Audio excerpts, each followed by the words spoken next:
अस्सलामुअलैकुम kitchen with Shaheen aunty में मैं आप सबको खुश आमदीद कहती हूँ।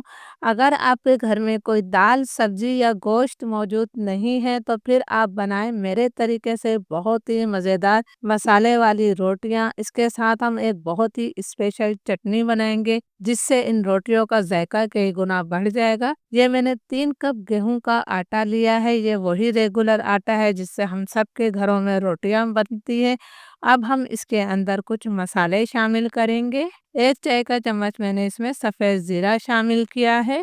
1 चाय का चम्मच मैं इसके अंदर कुटा हुआ साबुत धनिया शामिल कर रही हूँ। 1 चाय का चम्मच ही हम नमक डाल देते हैं। 1 चाय का चम्मच में लाल मिर्चों का पाउडर शामिल कर रही हूँ। नमक मिर्च आप अपने टेस्ट के मुताबिक भी ले सकते हैं। 3 तेज वाली हरी मिर्चों को मैंने बिल्कुल बारीक काट कर शामिल किया है।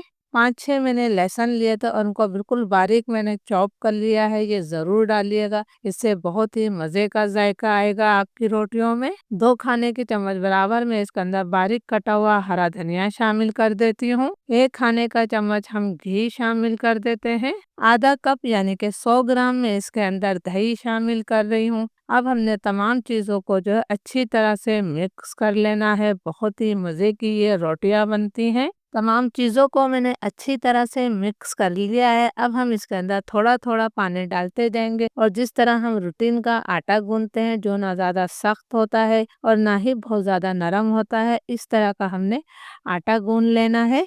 आटा मैंने गूंथ लिया है। ये ना ज़्यादा सख्त है और ना ही ज़्यादा नरम है। अब मैं इसे 15 मिनट के लिए रेस्ट पर छोड़ देती हूँ जब तक हम स्पेशल चटनी बना लेते हैं। बहुत ही स्पेशल तवा चटनी बनाने के लिए लोहे के तवे को मैंने चूल्हे पर रख दिया है।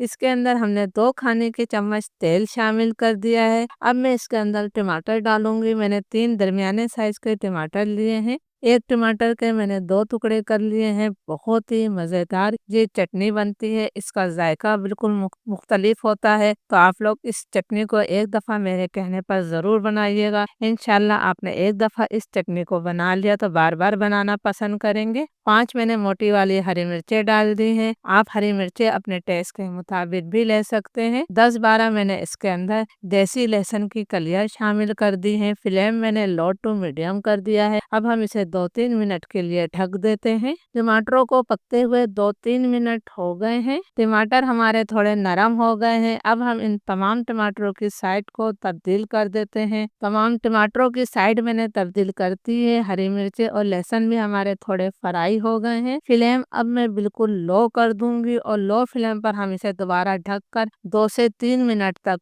और पका लेते हैं। टमाटरों को पकते हुए 2 3 मिनट और हो गए हैं। टमाटर हमारे बिल्कुल नरम हो गए हैं। अब हम इसकी साइड को बदल रहे हैं और इसके छिलकों को हमने उतार लेना है। बहुत आसानी से इनके छिलके अलग हो जाएंगे। तो मैं तमाम टमाटर के छिलके जो हैं वो अलग कर लेती हूँ। ये देखें कितने नरम हो चुके हैं टमाटरों के छिलके। तमाम टमाटरों के छिलके मैंने उतार दिए हैं। अब मैं पोटैटो मैशर की मदद से इन्हें मैश करूंगी।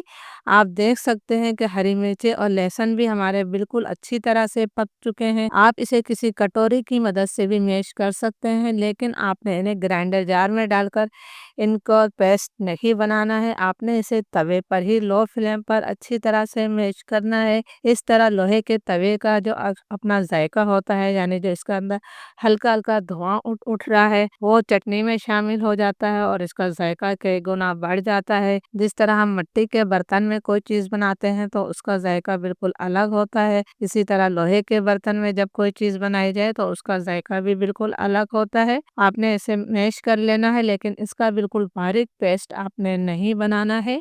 तमाम चीज़ों को मैंने मैश कर लिया है और आप देख सकते हैं कि मैंने बिल्कुल इसका बारीक पेस्ट नहीं बनाया है। अब मैं इसके अंदर 1 चाय का चम्मच नमक शामिल कर रही हूँ। इसके अलावा हम इसमें कोई और मसाला शामिल नहीं करेंगे। ये ऐसे ही बहुत मज़े की बनती है। लो फ्लेम पर मैं इसे 2 3 मिनट तक और पकाऊंगी ताकि टमाटरों का जो थोड़ा बहुत पानी है वो खुश्क हो जाए और तेल इससे मुकम्मल तौर पर अलग हो जाए। 2 मिनट तक चटनी को मैंने और पका लिया है। आप देख सकते हैं कि इसका पानी खुश्क हो गया है और तेल इससे अलग हो गया है, और ये जो हल्का हल्का सा धुआं है ये चटनी के जायके को कई गुना बढ़ा देता है। तो हमारी चटखारेदार चटनी तैयार है। आटे को रेस्ट पर रखे हुए 15 मिनट हो गए हैं। अब हम इसकी रोटी बनाएंगे। तो अजय मैंने खुशक आटा लिया है एक प्लेट में।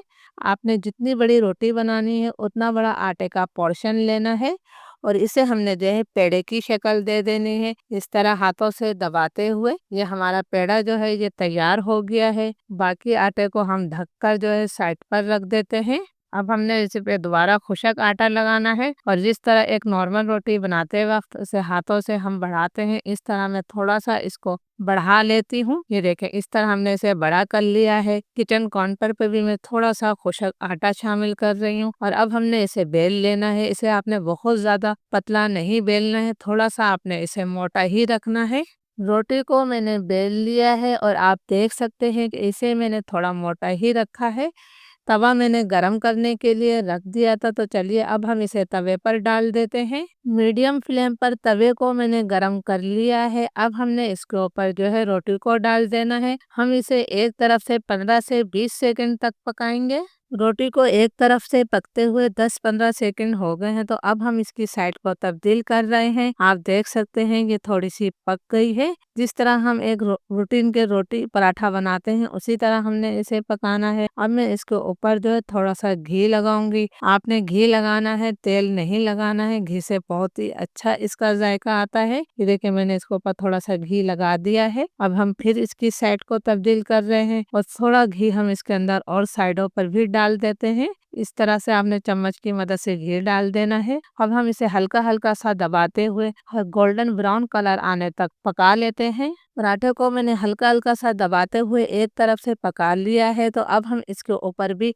हल्का सा घी लगा देते हैं। अब मैं इसकी साइड को तब्दील कर रही हूँ। आप देख सकते हैं माशाल्लाह कितना बेहतरीन सा इस पर गोल्डन ब्राउन कलर आ गया है। दूसरी तरफ से भी हमने जो है इसी तरह हल्के हल्के दबाते हुए इसे फ्राई कर लेना है।